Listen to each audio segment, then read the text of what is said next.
applause for the birthday boy.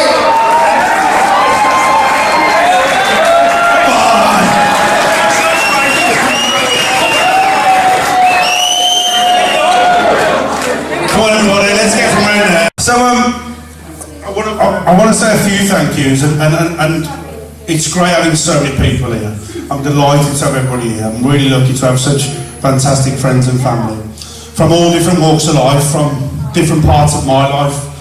One of my oldest school friends, Burnsy, since we were 3, to my most newest friends, who are probably my colleagues from my new work, Rich and Steve. But clearly, whilst you're all important, and I want to do lots of thank yous, and I want to start with a thank you for all of you for coming, because I'm genuinely overwhelmed. There are some people in my life that deserve just a little bit more of a thank you than most.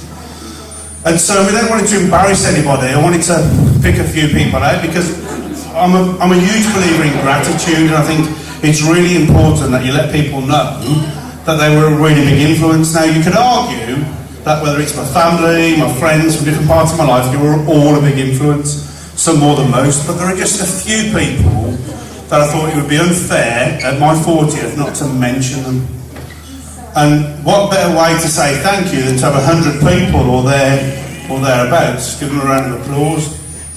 So I wanted to start with my family, and I wanted to start with my sisters, because as you know, I'm a working class lad, and I was very lucky, or fortunate in my eyes, I'm sure it won't be in theirs, that when we were growing up, I didn't have to do things like the washing up. I didn't have to do things like tidy the house or hoover, because I've got 3 sisters and I was the only male in the house. My mum was having none of that. So I want to get my 3 sisters up first.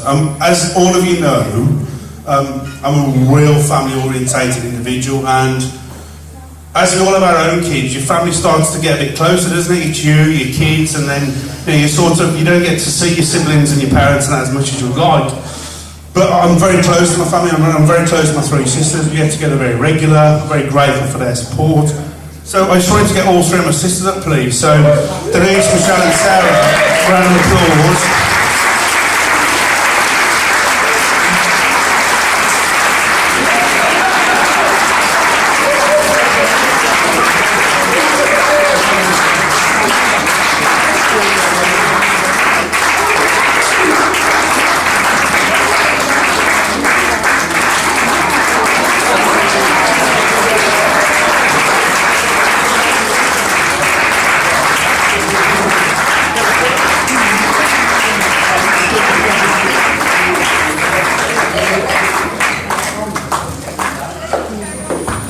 They're good clapping, aren't they?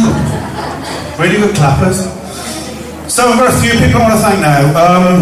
As all the lads from Walsall know, I moved over to Sutton about 20 years ago. And exactly, as you know, I've got to be careful what I say, but a few people from Sutton can sometimes think they're a little bit holier than thou, but thankfully none of them are in the room today. So when I first moved to Sutton, it was pretty tough. I couldn't even get my hair cut. I'd walk into a salon and I'd say, excuse me mate, can you just get me a haircut? And he'd say, sorry mate, we're full. There's nobody in there. It was just your accent, it didn't fit. So somebody who I want to say thank you to welcomed me straight away into their social circle, welcomed me into the family. You know, at the time I just decided to knock teaching on the head, didn't have a job, moved in with Sally with a few black bags, and he said to me, I think you'd be really good in sales. So I decided to get a job in sales. Then he said to me, I said, I've got this job opportunity up in Lichfield for this company. It sells networking or something, communications. And he said, do you know what? It's 2000 at this time. He said, the internet's taking off. You need to be in communications. Get yourself down there, get the job. And when I got the job. And that was Alan. And I want to give Alan a big thanks. I want Alan to come up. So a big thank you to Alan. Big round of applause.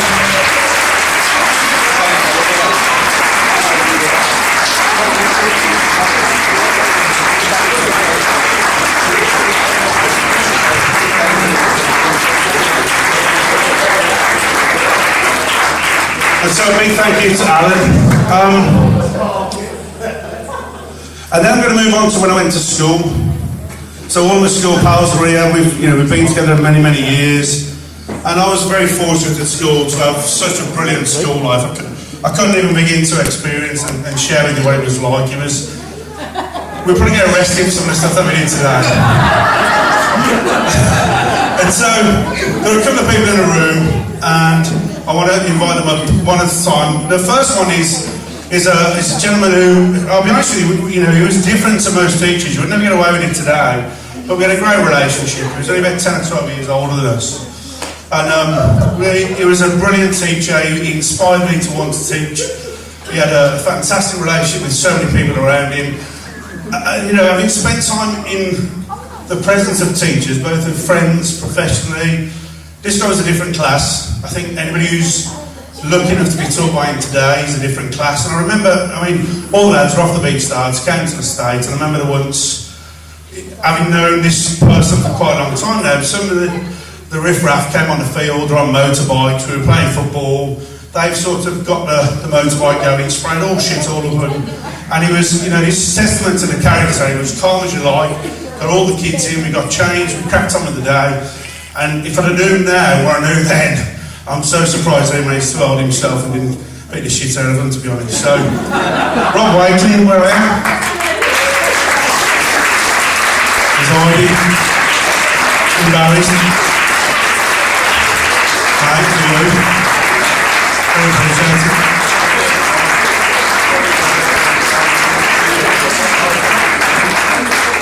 So, and Rob's obviously clearly still teaching today. And then the next person I want to come up and say a massive thank you to is a lady who made a huge difference in my life. Somebody who, when I came out of junior school, I was a bit of a tearaway. I was always scrapping, more than my mum would ever know. I went into the secondary school. Simon always wanted to pick me up. Look at Higgies. You always want to look at the size of me. Always picking on me. No, really.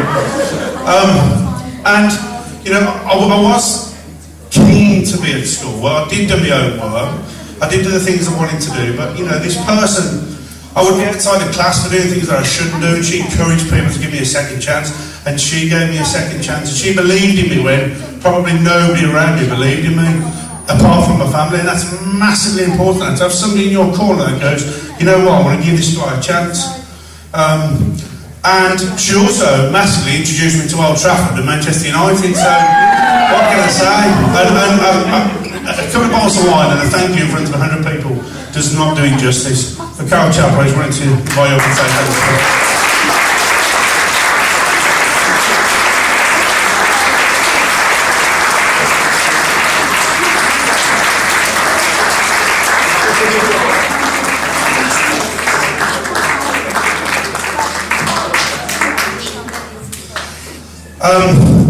And then I move on from my school life to my working life, and there are two people in the room. I promise we're not going to be here much longer, I promise, I swear to God, we need to get dancing, don't we, Tim? But there are a couple of people. The first one I'm going to mention, he was here 10 years ago with me to the day, dancing on this very floor. I remember the first time I'd been lucky enough to get the job in Lichfield that Alan told me I should have gone for. I remember we were going out for I was an internal sales guy, he was an external sales guy. I pulled up in my Renault Clio, he pulled up in his Lexus IS200. We got in the car, on goes Barry White, and we had a fantastic trip down to Somerset, where they couldn't understand the word we were saying. Two lads from the Black Country, and now down in Somerset. It was the funniest thing you've ever experienced. But in all seriousness, this person's a friend of mine, a friend of the family. Our families are friends. He's helped me so much through my career. Not just from a career, but in personal as well. I remember calling this man when I just bought the first house in Sutton, and I was having buyer's remorse, and I was very regretful that I just spent all this money on a big mortgage. And he sort of coached me through it. And I've got to say, this guy is absolutely a fundamental part of why I've been successful in my career. So I want to give a massive thanks to Martin Butcher.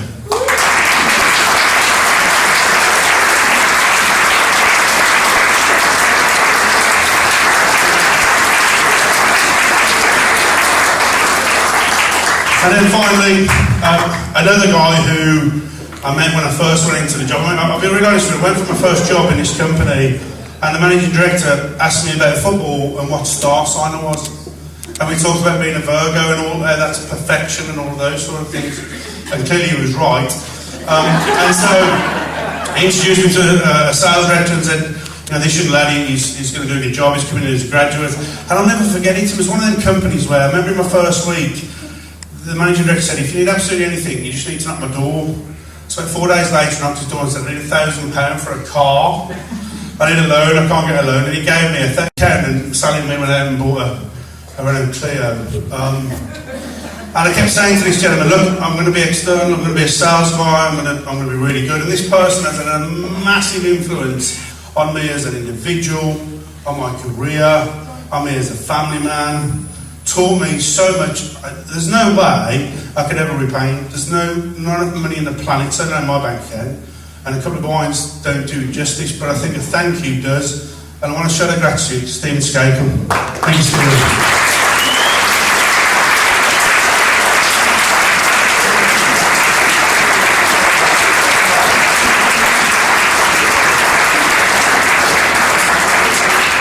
And so, a little bit closer to home now, these two young men give me purpose beyond life itself. They are the absolute apples of our eye. A lot of us have got children. We'd like to think that they're all perfect. Mine aren't perfect either, but they're pretty damn close. They're in us ragging.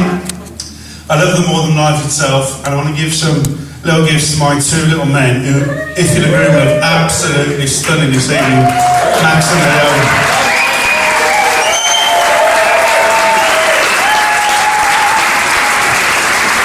Let's give it up for the birthday boy, Mark.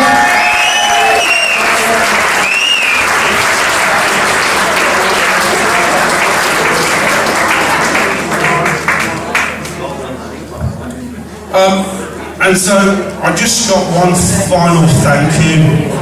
And do you think I'd get away if I didn't say one final thank you? What do you reckon?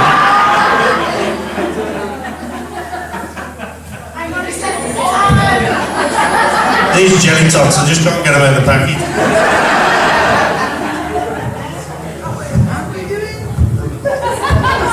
Oh, it's really dodgy over there. What am I giving up? Not that. So, relationships are so important, aren't they? Yes. And I could never stand here in front of you today and even have all of you here without having somebody like Sal next to me by my side. It's I know I'm not the perfect husband. I'm far from the perfect husband, and it's their fault because I still don't do the washing up, and I still don't do the ironing, and I still don't do the washing. I do cook now and again. I do once in a while. But when the chips are down, when it's really hard around you, when life becomes tough, because for all of us, we're all born with 100 bright white lights, right? But sometimes them lights go out, don't they? For all of us, it don't matter what it is. And I think sometimes when life's tough, the person who feels that the closest is the person that's next to you on a daily basis. And Sally's not just a brilliant mom, but she's been a fantastic wife to me as well. Whether that's work, working away, spending time 3 days a week in London, the new business now, working with the guys and trying to make sure I fit in there. And I want to give a massive, massive round of applause and say the biggest thank you to my wife, Sally.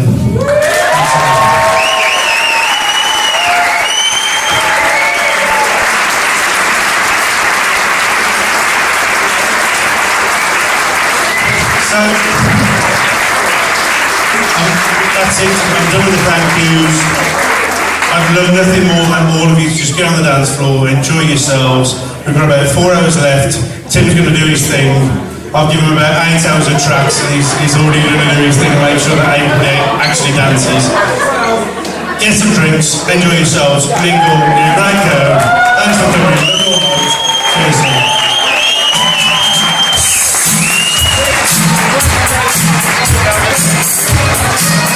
Okay, let's get the lights down. Let's continue till 1 o'clock. We need Mark's 40th birthday.